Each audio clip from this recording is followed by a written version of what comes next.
Hey guys. Okay, so now I'm going to show you how you can add your recording link if you decide to make your poster using Microsoft Word or Publisher or something like that where you don't have slides and there's no audio recording option. So there is a great website called Vocaroo.com, and you'll see the link on your instructions. So it's just vocaroo.com. There it is. And I'm going to show you what that looks like.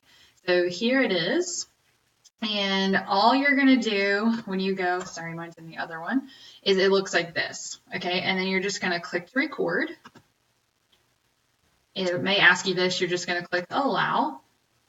And now it's recording. So I'm going to say everything I want to say, and then I'll click stop. Then I can listen to it, make sure it sounds good. And once I'm satisfied, right here it says click here to save. When I click here to save, it's going to give me several sharing options. I want to take this link right here. So I'm just going to copy that link, and I'm going to come back to my poster here. And at the bottom, I've just made a note recording link.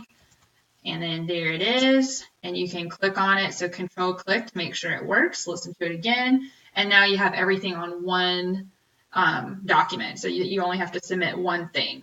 So that is a great resource for recording. Remember, you can also do PowerPoint and actually put a little recording in there. So that's just another option. If you have questions about that, please reach out to your teacher.